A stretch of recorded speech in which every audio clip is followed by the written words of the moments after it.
Welcome back, guys, to another episode of Southern Sorcery. We are back with another episode of The Sit Down.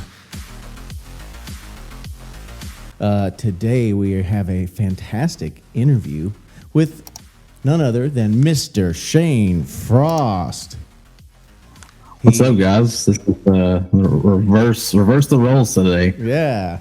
Well, we thought, what better way to get to know us than for us to just sit down and do an interview? Like, why not? That's a great way to get to know each other. So, I'm Daniel. I do the editing. Obviously, Shane started the channel. Yeah, we just thought it'd be cool to do this. So we'll just move on into some questions that I wrote for Shane specifically, and we'll just see what his answers are. Yeah, fire away. I'm excited. Right. So the first thing is how did you really get into Magic? I know you've been playing a long time, and you've kind of been in and out. So let's just walk us through your Magic journey. Yeah, this is an interesting tale. I say that because truthfully, I started late 90s, around like 96, 97. My cousin Brad and I went to Florida on a vacation with his family. And while we were there, we stopped into a gaming store just to check it out, just being the nerds that we were, just seeing like what they had. And the store owner was like, hey, you guys would probably love this new game. It's been around for a couple of years, really kind of, taking off, called Magic the Gathering. Long story short, his dad bought us a starter deck, and I believe it was either Ice Age or it was like 4th or 5th edition. I can't quite remember, but we kind of had a concept of very much so. No value, like looking back at those cards. It's not like I had an old collection full of like alphas or black laces and eagles and illusionary walls. One of the cards like I remember like seeing. I thought that card was so cool, but it was just a 5-cent card, if that. Sure. So we played our own game of Magic. We kind of developed our own rules. We read the rules, kind of understood the concept. Magic is a hard game to learn, even back then, like when the rules were much simpler. Sure. Well, how old were you at this point? Gosh, I'd have been 10, 11 years old. So, I mean, it's fairly complex for a 10-year-old to like sort it out on their own. Yeah, exactly. And there was, obviously YouTube, I'm going to date myself. Like YouTube wasn't around, so we played like that concept of the game and just kept those cards, never bought anything like expansion wise. And then probably around like middle school, I got really into, just like every other kid, got into Pokemon. Sure. Didn't play the game, just collected them, watched the cartoon, played the video games, was like, I just want to have their card. Yeah. Yeah. So as I was going to our local, game store, Dwayne was his name, and he pointed me in the direction of another guy, Dwayne and Wayne. It's very funny. Dwayne and Wayne, yeah. Yeah, I'm sure you've been to World, and Dwayne's World, and then the Vault or Evermore Comics, yeah. And he pointed me in the direction of Wayne, and he was like, "Oh man, you like Pokemon, you probably like Yu-Gi-Oh." Literally, it's just kind of like I caught like I was like one of the first, like the alpha block of Yu-Gi-Oh. Okay, yeah. I actually played that game. I didn't watch the cartoon, but I did enjoy playing it. It was like the first TCG that I really got into, and I was good at it. Won some tournaments. I really liked the competitive side of it, but what he would do is he would host like early in the morning the Yu-Gi-Oh tournaments, and then later in the day, Saturdays is when like the Magic crowd was coming. Okay. So as it was dying down, I didn't have much going on at that age. I was in middle school, so it's not like I was like had a job or anything. I would just hang around the store all day. Yeah.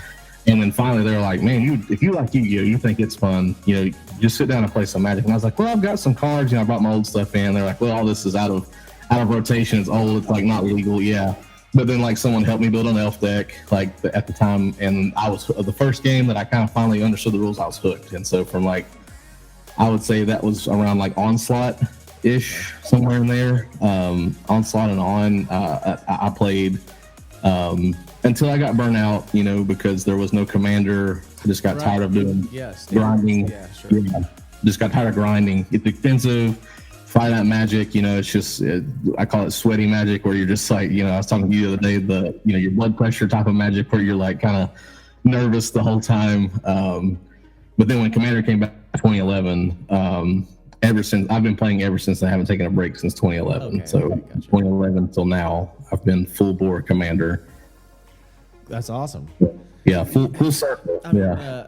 you know, I mean, I've not been playing long, but I played Arena a little bit, and 1v1 just doesn't have like nearly as much interaction. I feel like it's just compared to Commander.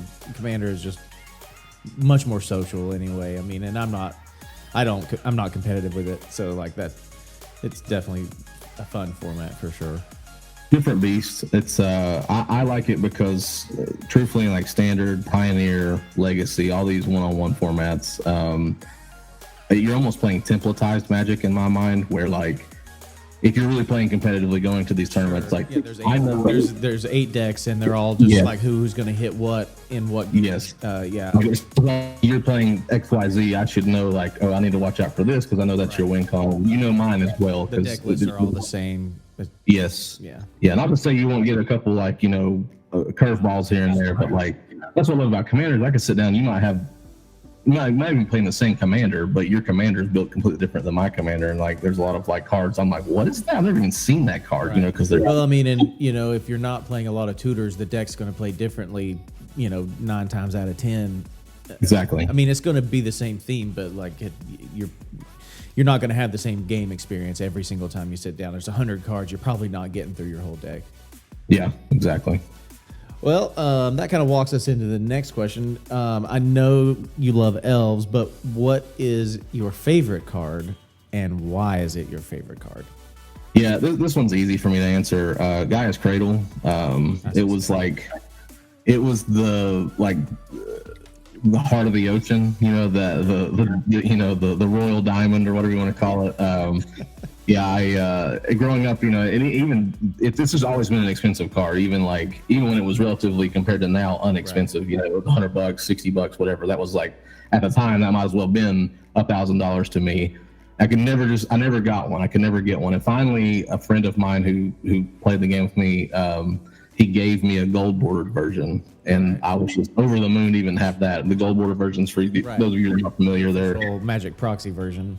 Yeah, essentially, yeah. They're from World Championship decks back when they used to, like, whoever won the championship, they would basically get an exact copy of their deck just with a gold border, and it would have the year on the back, so they have a different back. But they're not technically legal, but in Commander, they're easy to play because they the same card stock, like the art, it's a 1-to-1, yeah. So I had that, and those are actually still worth a little bit of money. But finally, I had the opportunity to buy one, and I bought it off of the same guy who gave me the gold border one. I think I bought it for like $280. Which I was at the time I was like, I can't believe I'm spending $280 on a piece of cardboard, but now it's worth like, $800, $700, it fluctuates. So a good investment. But easily my favorite card just because it represents everything about elves. Obviously it taps for green. I'm a huge mono green player. I love elves. It's just been my intro to Magic, so what better card than to slot that in? And anytime I get to play it, I could lose the game, but as long as I play it and tap it at least once. Gaia's Cradle, yeah. Yeah, exactly. I tapped it for 20 mana. Like, yeah, exactly. Yeah. Yeah, that's yeah. Well, and elves was my intro because you let me play the first time I played Magic was with Shane's mono green elves deck, so that was my introduction to elves as well. So there's a soft spot in my heart for that as well. Well, moving away from Magic a little bit, what do you do for a living? Because it's not our channel, obviously. We're just getting going. So yeah, I think I'd be on the street right now if it was the channel. Like we would have negative money. We would have both sold all of our Magic stuff to and our wives would have left us. So. Absolutely, I'd be on the street for sure. Like, I'll trade you a cradle for some work. Yeah. I work for a company who does back office billing for telecom resellers. Essentially, I'm in onboarding. I'm just going to go broad picture here because if I get into the details, it's pretty confusing. But essentially, I help integrate our system for people who are coming from a different system or they're just starting up a new telecom company. We do their billing, so that means we create their bills, PDFs, emails, or even printed bills. but we help them learn the system from A to Z, walk them through the baby steps all the way to, full sprint. I've been doing that for 4 years now. The company is called Rev.io, Rev.io. Love it. I never thought that I would be into that tech space. I was always like honestly kind of a blue collar type guy that, most of my jobs were, manual labor. Yeah. But I have to say that, I took a chance, and, now I can't, I'm happy that I did it and, just full steam ahead. Yeah, that's awesome. So sticking with kind of a non-Magic theme, what are your other hobbies / like favorite activities, like way to spend your time outside of playing Magic? Yeah, I like that question. I really have always been pretty decent and really enjoy disc golf, frisbee golf. Nice. Yeah, I've always enjoyed hiking, and I've always enjoyed. Yeah, it's not as easy as you would think it would be. Like everyone's like, oh, it's really super easy to throw a frisbee. It is not. It's so difficult. In my opinion, it's just as hard as regular golf. I'm also equally as bad at regular golf. Yeah. I can't hit hit a ball off a tee. I'm just helpless when it comes to golf. Yeah, both of those games require a lot of practice to get good. But I enjoy hiking. And so like it just kind of combines like hiking with like a competitive game. So it's just fun. It makes it a little more three-dimensional than just exactly. Yeah, you're not just like walking and enjoying view. You also get to play a game while you're doing it. So it's nice. Yeah, that is fun. Yeah. Okay, so then we'll move back into Magic. And then this may be a loaded question, but what made you want to start into content creation within Magic? Yeah, it's one of those situations where, like, obviously, I don't think we're oversaturated with it because there's a lot of channels that do unique things. But like, I noticed that there were a lot of channels that just kind of stuck to one specific avenue, and that was, hey, I'm a box opening channel, or hey, I'm a gameplay channel, or hey, I'm a content like discussion channel, or like whatever the case may be. And I was like, man, I really like all these aspects. And I don't see a ton of channels that like combine them all. And I was like, I want to be that channel. I think I can do it. I love Magic. I can talk about it. I love to play it. I love funny stuff. So like, let's make some funny, shorts. Let's talk about. I can talk about it for days. So let's talk decks. Let's talk like the current like whatever the happenings of Magic. I love to open packs. So what better way to do that than open box break on camera. So. That was kind of the mindset, and I've been thinking about it. I should have pulled the trigger probably years ago, but it's just one of those things. It's like I could do. I know I could do this. Like it's not to like kick anybody else that's doing it that I think that I'm better than them. It's just I knew I could do what they were doing, so I was like, let's just it's fun. Let's do it, and it has been fun. I'm glad I did it because it's been a blast. Yeah, it's been good. It's really solidified our friendship for sure. What about Magic specifically has kept your attention and focus and your engagement throughout your two decades ish of playing this game? What about it keeps you locked in and drawn in? Yeah, I'll bring it back to what you just said, like how it solidified our friendship. It solidified a lot of friendships for me. There's nothing quite like Friday night, Saturday night, whenever you get a chance to like sit down with a close group of friends, throw the play mats down and just start playing. Like it's fun. The interactions are fun. You get to make fun of people a little bit, like just in a healthy way. Right. Yeah. It's just fun to see things. It's the friendships. It's a fun game. It can be competitive. Obviously, you can really kind of shape it however you want to. Like I love to play different styles of decks. I even have a group HUD deck that has no win condition. The only thing that it does is help ramp up the game. And like, that's just, to me, I think like the random box of what you can pull, just any deck, whatever you're feeling like, I want to play this style. I want to play this style. Like I love that. I love board games in general. Right. And to me, like Magic is the best game ever made. Like it just kind of encompasses everything that you would want a game to have. Yeah, it definitely checks a lot of boxes. Not just the social aspect even, but just even deck building it scratches a creative itch and an artistic itch and the lore of the cards and the flavor and the expanded universes beyond, like all these things that are part of the game I mean, like the game itself is almost an accessory to everything else, if that makes sense. Like, No, yeah, there's so much going on, and then at the end of the day, you get to shuffle up and like get to sit down with your friends and play a game and have a good time and just be social and enjoy each other. But yeah, it's an all-encompassing game for sure. Yeah, you can collect if you don't want to play. Yeah, You can even step away from it, just enjoy the story without even like playing or owning any cards. Like the story is really unique and grand, and it pulls like different aspects from different blocks and universes and planes.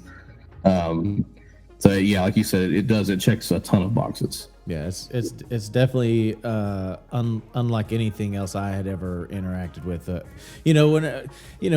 I've been around friends and they want to play board games, and that's great. And I grew up playing Monopoly and Sorry, and other people have got like, oh, Derek wants to have a game night and do Arabian Nights, or some of these games, and it's like, okay, that's cool, and it takes a long time, but at the end it's just over.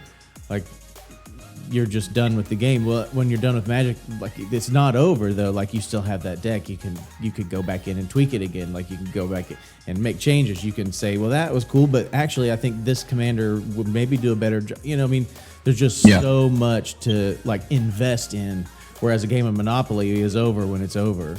Exactly. So it's definitely a unique game and experience. And that kind of rolls over into the as far as the channel goes. What is your overall goal for the channel? Like, what do you hope to achieve or aspire to achieve with your channel? I didn't really set out with like a super specific. It was not like I said like, hey, I'm gonna make this channel and this is gonna be my job. Like forever. Right. If it becomes that, that's great, awesome. Like that'd be dope. Like, right, sure. But I think I've already seen snippets of it. It's just like some of the people who have subscribed to the channel or follow us, and they've said like, man, like your video is like inspired me to play Magic again, or like, I haven't played in a while and I really want to open up this set. Like watching you open up that set like made me want to go buy a few packs. Right. And just kind of spread the love of the game. That might sound cheesy, but like it's true. Like I've literally, like, just like yourself, I've introduced the game to so many people that I knew would like just really like it, and they love it now. And like, to me, I'm like, that's the goal, is like a complete takeover where everyone plays Magic. I'm a missionary for Magic Gathering. Exactly. No, for me it's just fun. Yeah, like I think the goal for me is just to make people laugh. If you find joy in the video, because that's me. Like, I've had sick days in the past where I've just like threw on like alpha investments, like with Rudy or MTG North, just watching some box openings, Joey Moss with Bad Boy Game, and some of these like more popular channels. Like, it just brings me joy because I like the game, and so I'm hoping I get to do that with other people as well. Like, oh yeah, I had a blast watching this video, or it made me laugh, or all the above. Like, so I think that's the goal, is just to kind of be a spot where people can come and like kick back, watch a 15-20 minute video and be like, nice, that scratched the Magic itch for me. Yeah, for sure. Yep. Okay, and then kind of moving out of some of that stuff, moving on to the next one. I don't know if we really didn't discuss this yet, but like, what is our next big milestone and like a potential giveaway idea for that? I know we've talked about that 1,000 subscriber mark. Getting there would really be like a big deal. Of course, we would look at monetization after that, but that's not the goal. Of course, it's just kind of a byproduct of that. But what do you think? What are you thinking giveaway wise? We've talked to, obviously 1,000 subscribers is a big deal. So when that happens, we've done some big giveaways at this point. I think, in my opinion, if I was someone on the outside looking in, I would have competed for every one of them. So I think, obviously we're going to ramp it up from there. I don't have a specific prize in mind yet, but I know it's going to be big. So like, just imagine like what we've done now, just some of the giveaways have been, some cards that are upwards of $40 to $60, some pre-cons, we gave away a whole box for our 100 subscriber videos. So maybe another box, and maybe it's nicer than Strixhaven, maybe a card that's, just nicer than anything we've done before. So I really like the celebration video we did. So probably something along those lines where it had multiple giveaways at certain points, some questions or some like different competitions for those giveaways. So it's gonna be big. I know that it'll be big. It'll be exciting. I definitely think it's gonna draw in a pretty good audience. So For sure. I just have to say, stay on the lookout. Yeah, stay tuned. It's not that far away, really. It's Oh yeah, it's very much within reach. We're closer to 600 than we've ever been. So we're getting there. Yeah. And looking in the name of looking to the future, a lot of the sets for this coming year have been announced. Is there one in particular that you're more excited for than another one, and why is that? Definitely Lost Caverns of Ixalan. The Jurassic Park like crossover. Jurassic Park is near and dear to my heart. I grew up with Jurassic Park, so I love dinosaurs. I love the original set that had the Priomes and the Godzilla. I also love Godzilla, so they're 2 for 2 with me. Anytime they visited this plane, they have just knocked it out of the park. To see a Mana Crypt again, the chance to pull that. I'm very excited for that. And that set's coming up very soon too. So I'm just like, let's go. That's November, I think. So next month, actually. That's really quick. There are some other interesting sets that they've announced that look really cool. Murder Mystery. Murder Mystery. There's the one that specifically I was like, ooh, I'm really curious what's going to happen there, because I don't know that they've really done anything in that vein before. Granted, I'm a lot newer to Magic, so I may be speaking out of turn, but it seems super unique. Like what? Oh yeah. Like it's like Clue. It'll be. This will be really, really interesting. Yeah, to me that's gonna be like an unset, but like legal. They're gonna have some fun with it and maybe get a little goofy, but I think it's gonna be like it'll be it won't be as like goofy. It's just gonna be on theme. So the Western, they've never really done a Western thing. There's a couple in there that I was like, oh, this is interesting. Like, okay, we're not going to a plane. Like we're just like doing something kind of crazy here. Yeah. Okay, and then also, as far as our future goes, we definitely are going to want to try to start attending some events / conferences / Magic the Gathering celebration type things. Is there anyone in particular that you have always wanted to go to or have that aspiration to try to get to? Yeah, I've actually never been to like a true Commander Fest. I've been to like the sub events. Like we went to Star City Games last year, and there was like a Magic, like a Commander Fest like tied to it, but it wasn't a dedicated Commander event. So I would love to go to like Command Fest, or just even like go to like a World Championship and like watch some of these like crazy dedicated players like do their thing. I think that'd be fun. Any of the big events, I've been to small events only, and they're still fun. Like I love the vendors. Like it's a really cool place to like find some unique cards, playing some tournaments. But I'd say top of the list for me would definitely be like a Commander specific event. So Command Fest would be like a number one, top favorite event. Well, hopefully we can get that on the books then. I think that's probably a logical next step as content creators to start attending those sorts of things. So, but that'd be a blast. Just Commander for a whole weekend with all kinds of people and meeting people and rubbing elbows with the other creators and doing all that kind of good stuff. You're playing Commander with a bunch of cool, like-minded people. That's fun in itself. Yeah, super fun. Well, that is all the questions that I have. Did you have anything else you would want to say? Yeah. If you're watching this, give us a shot. Subscribe. I mean, it means the world. Every channel you watch probably says the same thing, but these likes and subscriptions, it's what keeps us going. Yeah. Just watching. It's why. Even just watching, just watching really helps. Yeah, just watch it. Yeah, watch with your watch our stuff. No, the Shia LaBeouf, the Hypnotoad, watch our channel. Yeah, exactly. Yeah, but seriously, I do want to just shout out everyone who has given us the time, have given us positive feedback. That always brings just the warmest feeling. Yeah. It's just, it does. Yeah, man, you're like, oh, okay, cool. I am doing something good here. So appreciate. Yeah, like and subscribe. Give us a shout if you want us to play in some Commander games. We're doing that lately with a lot of other content creators. So if you're watching this and you've got an urge to play Commander with us, join the Discord and we'd be happy to do it. We love to play Magic, so that's the name of the game. Absolutely. Yeah. Well, all right, guys. Have a great one. We will see you next time on the next episode of Southern Sorcery. Bye. Yeah. Bye.